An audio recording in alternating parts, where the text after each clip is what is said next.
Welcome to SpazticGaming. I'm Water Elemental. And this is Axis, and we are here to talk about Halo Reach. No.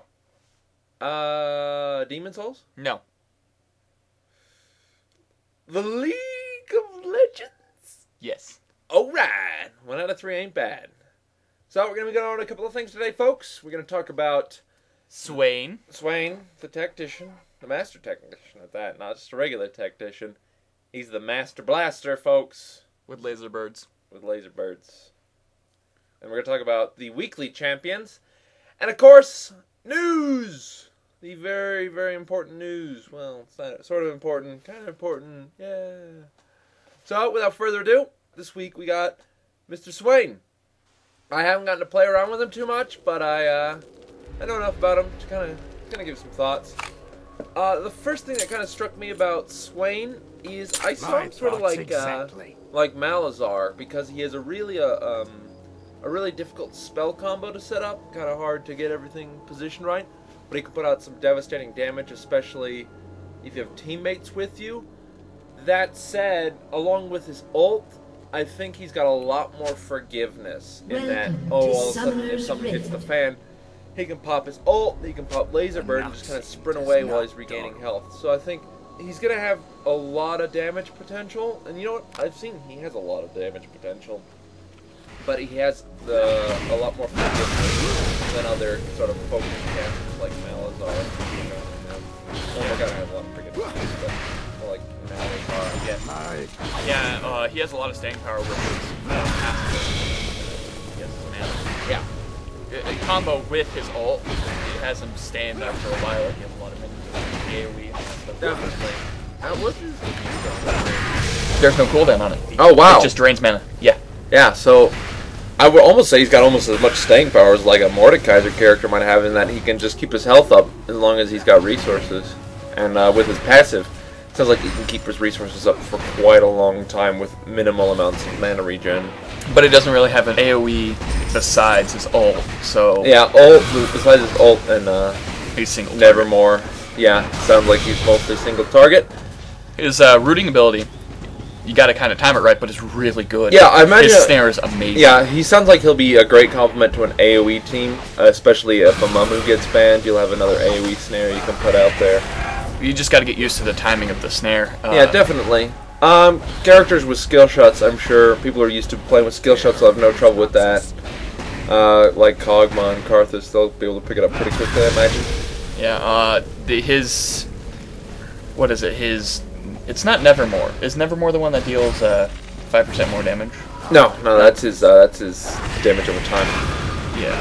That one, you have to kind of make sure that one's leveled up first, or else it won't deal as much damage. It kind of screws his rotation over if that's under. Yeah, that reminded me actually, this character reminds me a lot of a couple abilities from Dota. Carrion Swarm for his ult, and of course the Witch Doctor's Hex for his damage over time. That Hex is going to be really cool. It's going to act like a lot like Vladimir's ultimate, if you needed to compare it to something, and that it takes damage, and the more damage it deals, the more it's going to get multiplied. So yeah, I mean, if you shut someone down with a good stun combo, or you just need to initiate and you've got some guy you're focusing down, it's going to be a great ability in that the more damage you deal, the more damage you're going to get out of it. So if you've got a real bursty team, you can toss that up, dump that burst on there, and it's not just going to be a little tiny dot anymore, it's going to be a huge, massive dot that'll finish them off. So that paired with Ignite, that's going to be a lot Not only Ignite, Deathfire's Grasp insanely helps Deathfire's Grasp. Oh, I imagine. It's ridiculous. It gives up to 50% damage. Yeah, so he'll be a really, really good help to a lot of bursty characters, just because he can slow someone, he can snare someone, you can hard CC him, and of course multiply that damage. So that's Swain. Good for an AoE team, and good for a bursty team, I'd say, with a lot of survivability and a lot of staying power. Yeah. 1 out of 10, what do you give him? Oh, Swain, I like casters, so this is going to be kind of unfair for me, but I'll give him an 8 out of 10 just because he's got a lot of staying power, and he's got a lot of abilities that kind of complement him. It's not going to be too much high, just because spell combos, with a lot of CC, they're kind of hard to set up. So, yeah, if you're facing a hard CC team, it's going to be hard to use, but as long as you're careful, should be fine. I think more of a 7. I'm more of a support character, but I do like playing casters now and again. And he's simple to play, hard to master. He's one of those champions. He's fun. He's a fun champion, especially with his bird form. There you go. Birdman! Right. Alright, now it's time to go into the champions of the week. This week we have Alistair, Ashe, Cho'gath, Evelyn, Ezreal, Karthus, Morgana, Gnosis, Ryze, and Sona. And starting off this week we have Alistair. Alistair is a champion we've talked about a little bit. Not much has changed for him. He's still a tank. He's still got good CCs. He's got that knock-up and that pushback. He's got that small AoE heal. And, of course, he's got that that damage reduction ultimate. Again, not much has changed about him. He's still not a great tank. I'm going to be honest. He can take damage, sure. But he doesn't have a lot of abilities that make him the target you want to focus. His AoE heal is pretty pitiful, actually. It takes a long time to build people up. It's not like Sona's AoE heal in that it's a hefty amount of damage. It's not very great, I'll be honest. But as far as staying power goes, if you're just trying to keep you and your lane mate up in the lane phase, it's a good ability, I'm not going to lie. His knock-up and his pushback, they're good. They're a little bit hard to set up, especially with, you know, just trying to get around, knock someone up, get around behind him and knock him back. It's a little bit difficult to set up. But since he's a tank, he can kind of take the damage while he's trying to set it up, so that's not too terrible. And of course, we've talked about his ultimate. It's a big, big visual cue, so people are just going to ignore you when you pop that ult, which I think is a bad thing to have on a tank, an ability that causes people to ignore you.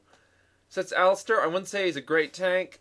His ultimate is lackluster, not because it's bad, but just because it's only really good for tower diving or in fighting minions. It needs to be toned down a little bit more. If they dropped that visual cue, it would be a great ability, but until then, it's just not fantastic. It's like hitting it in a giant sound thing that goes, just ignore me! Silent alarm activated!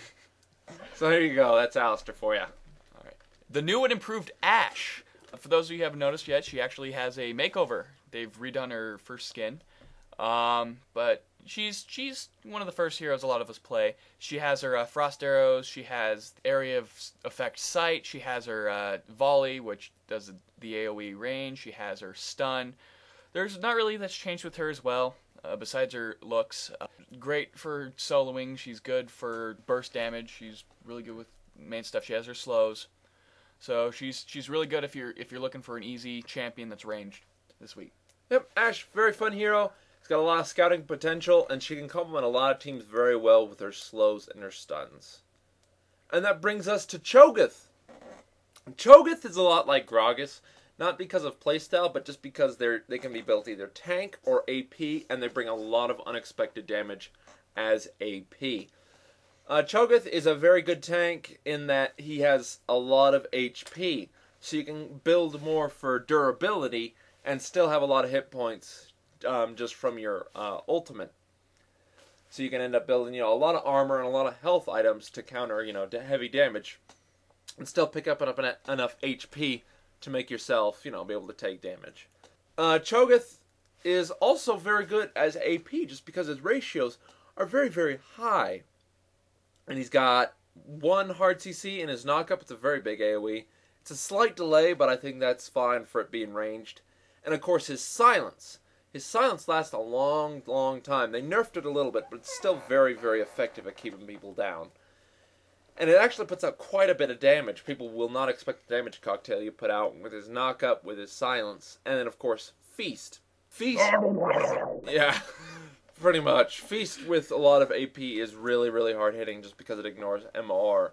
So, yeah, if you're looking for a good champion, especially if you want to throw your enemy team off balance, he's a really, really powerful melee caster if you build him properly. So yeah, if you're looking for a champion, like let's say you have a tank and you have something, you want to throw your enemy off guard, it's a good AP here to play if you're trying to look to confuse your enemy. I mean, they'll adapt, but he's still very, very good. Because they just won't expect it, because you're still going to have really yeah, they high... expect you to tank as Cho'gath. And so if you build him as AP. Evelyn! Now, Evelyn I was actually kind of disappointed this week because they made her free, firstly. They gave her a skin, And then they didn't put out the rework everyone was talking about. The rework, everyone's like, yeah, rework, it's going to be great. She's getting a new skin. All right, we can actually finally play her. Oh, nothing about it. Yeah, nothing happened. The tiny little patch notes didn't do anything for her or for Jax. I felt bad for Jax, too. Evelyn, she still plays the same. Stealth-dependent hero. Not very good hero. Sorry, guys. She has high amounts of AP. She does a lot of damage as far as hate spike goes. If you can get her stacked early game. Great hero for pubs. I'm not going to lie, in public game she doms, but in ranked she's just not a good hero to have. Unless your enemy team is stupid, she's not going to be able to deal enough damage or be able to get up close to the enemy without dying. Her ultimate is terrible. I'm sorry. Most of her damage comes from AP. And her ultimate is pretty much 20% move speed buff with 50% attack speed, and anyone who's building damage is probably a little bit out of their gourd, just a little. Just a little. And her passive is garbage, as I'm sure we all know. Evelyn, I don't like her. I don't like how stealth dependent she is and how confused her ultimate is. That's just me though. If you think Evelyn is the bee's knees, disagree with me, please. She's not like Shaco where, he can come out of stealth and... Shaco's stealth is a blink, so he can really, he can live around an oracles just because he has the mobility to back it up. But once oracles go up, she's screwed. Yeah, pretty much. So Evelyn, stealth-dependent hero, and in a game where stealth detection is so easy to get, not a very great champion. Ezreal. Ezreal is an AD-AP hybrid. Some people, I guess I should say his AP is more late game. Ezreal is a skill shot champion. He's entirely skill shot based. He's got a flash. He's got 2 skill shots, and then his ultimate, which is essentially a skill shot, but I'd call it a global ult. It's like Ash's arrow. Essentially. He scales very well with AD and AP. His AD is complemented well with his Mystic Shot. Well, I'm sorry, not his Mystic Shot, but the other one. And, yeah, his passive really backs that up in that he has that attack speed, and of course he can apply those on-hit effects. So he's a very good he's very good with jungle buffs as well. If you can get Lizard buff, he can throw out a very, very long-range slow if you hit it properly. Ezreal is a great hero to have map awareness with, as his ult is global, of course, and so you can end up sniping people with that ultimate as it deals a lot of damage. However, the more creeps it has to go through, the less damage it gets, so just be careful with your line of sight issues.